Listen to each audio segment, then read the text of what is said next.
मैं अपने हर शहीद को श्रद्धांजलि अर्पित करता हूँ।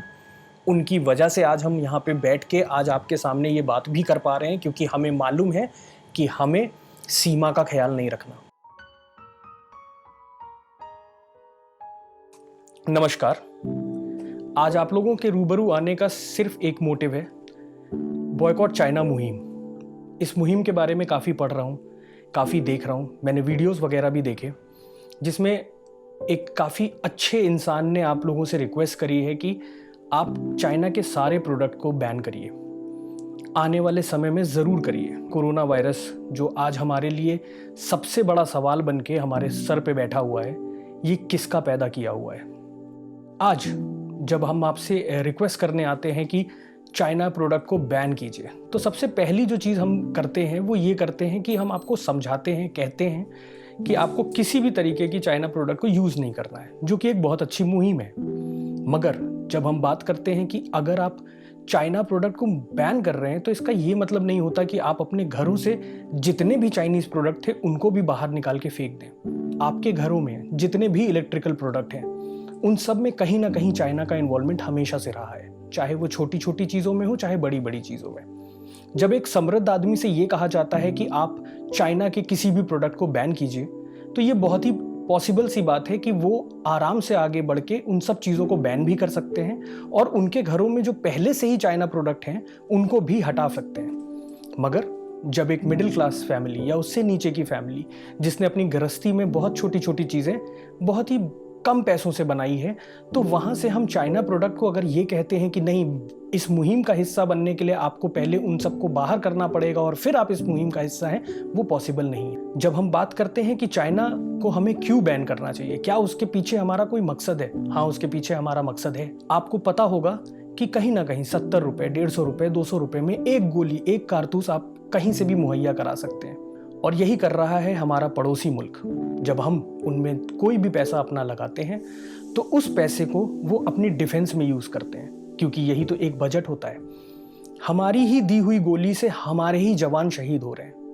अभी जो वैली की जो खबरें आई, जो लद्दाख में चल रहा है, वो किसी भी तरीके से काबिल तारीफ नहीं है। और जितनी भी चीज़ें हो रही हैं वो हमारे देश के खिलाफ हो रही हैं, लेकिन उसमें सबसे अहम भूमिका जो निभा रहे हैं वो हैं हम। जिसमें आपने पैसा लगा दिया, जिस इकोनॉमी को आपने हेल्प कर दिया है, उसको फर्दर हेल्प नहीं करना है, ये ज़रूरत है।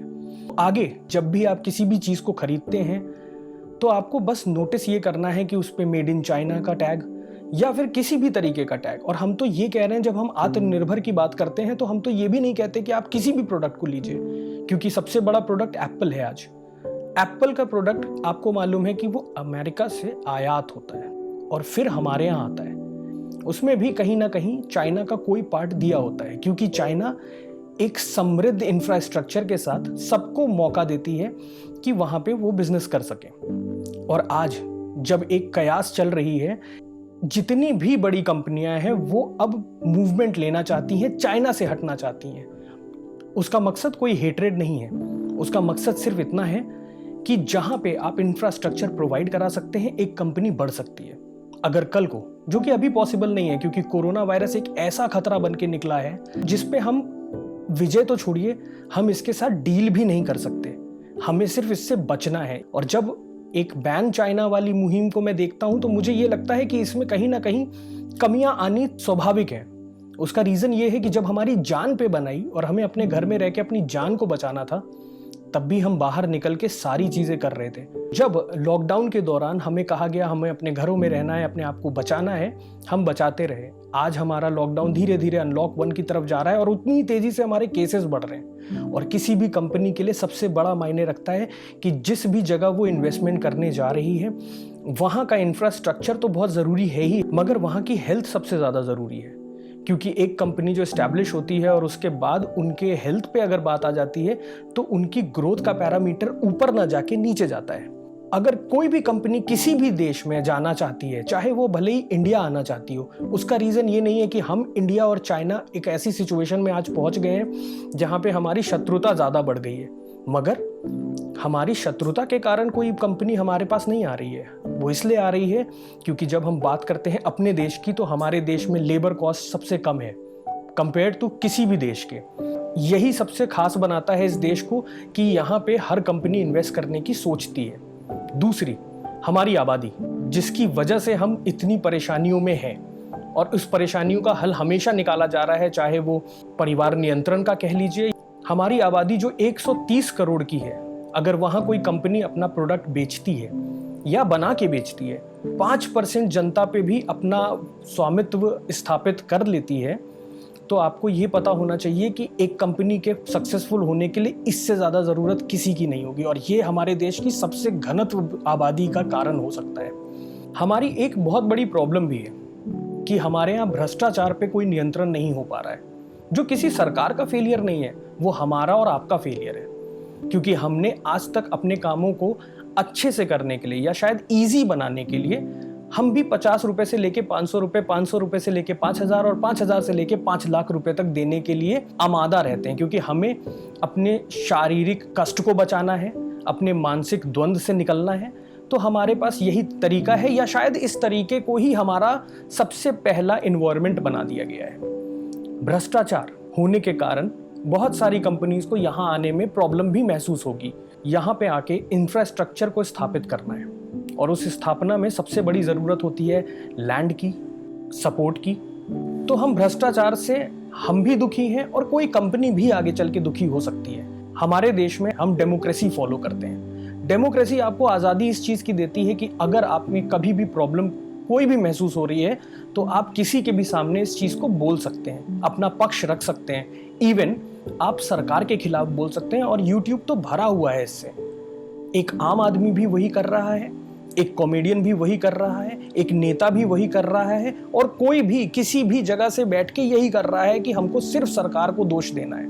यहाँ से सबसे बड़ा फ्रूटफुल प्रोडक्ट जो निकल के आता है वो ये है कि आपको अगर महसूस होती है कोई दिक्कत, एज अ कंपनी कोई महसूस होती है दिक्कत, तो आप सरकार के खिलाफ जाके उनके खिलाफ याचिका तक दर्ज कर सकते हैं।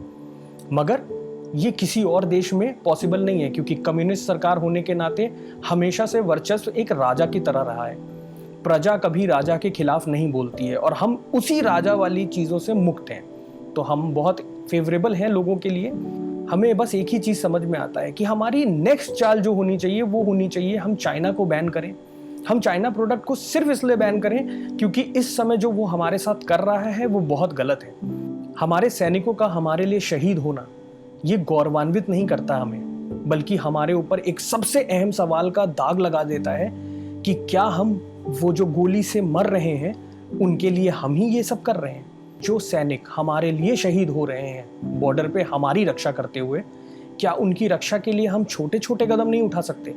क्या हम उन प्रोडक्ट्स को बैन नहीं कर सकते जिनकी देश को हम आर्थिक रूप से मजबूत बना रहे हैं, सिर्फ इसलिए क्योंकि शायद वो हमें कम पैसों में बहुत ज़्यादा सर्विसेज दे रहा है? और सर्विसेज भी कैसी सर? जब आप बात करते हैं एक फ़ोन की, तो जितना मेगापिक्सल का आपको एक आश्वासन देके बेवकूफ़ बनाया जा रहा है, ये आप किसी भी यूट्यूब पे जाके देख सकते हैं कि मेगापिक्सल होने की वजह से आपके फ़ोन बेहतर नहीं होते। वो सिर्फ आपके दिमाग के साथ खेलने के लिए एक अच्छा तरीका बन के आ गया है। आप स्वदेशी प्रोडक्ट को बिल्कुल आप अपनाएं। दिक्कत आएगी, हर चीज़ में आती है। विदेशी प्रोडक्ट में जब दिक्कत आती है तो आपको लगता है कि नहीं वो सही हो जाएगी, क्योंकि उसके सर्विस सेंटर अच्छे हैं, उसके लोग अच्छे हैं, वो भी हमारी वजह से अच्छे हैं। जब हमने 50 चीज़ें खरीद के 50 चीज़ें उनसे बनवाई हैं तो उनको भी मालूम है कि उनका मार्केट एक्सपैंड हो रहा है, तो वो इन सब चीज़ों पे ध्यान देंगे। हमारी स्वदेशी में हो सकता है कि पहले आने वाले कुछ समय में हमारे को प्रॉब्लम महसूस हो। बहुत बुरी बात है कि अगर हमें प्रॉब्लम महसूस होती है, लेकिन अगर ये हमारे लिए हो रहा है तो शायद ये बहुत अच्छी चीज़ है। इस मुहिम का ज़रूर पार्ट बने, और बिल्कुल भी अपने मन में ये कयास मत रखें कि अगर हमारे यहाँ कोई भी चाइनीज़ प्रोडक्ट है तो इसका मतलब हम इस मुहिम का हिस्सा नहीं है। जो प्रोडक्ट आपने पहले खरीद लिए हैं वो आपकी मालकियत है, उनके पैसे आपने दे दिए हैं। जो आगे है वो हमें देखना है, हमें आगे बैन करना है। और इसी थॉट के साथ इस वीडियो को मैं बंद करता हूँ, और बहुत ज़्यादा रिक्वेस्ट करता हूँ आप लोगों से कि अगर आप लोगों ने एक बार भी इसको सही से सुना तो कृपया करके आत्मनिर्भर बनिए, किसी भी स्वदेशी प्रोडक्ट को अपनाइए। चाइना का बैन करना बहुत ज़्यादा ज़रूरी है इस समय। और आखिरी में मैं अपने हर शहीद को श्रद्धांजलि अर्पित करता हूँ। उनकी वजह से आज हम यहाँ पे बैठ के आज आपके सामने ये बात भी कर पा रहे हैं, क्योंकि हमें मालूम है कि हमें सीमा का ख्याल नहीं रखना। जय हिंद।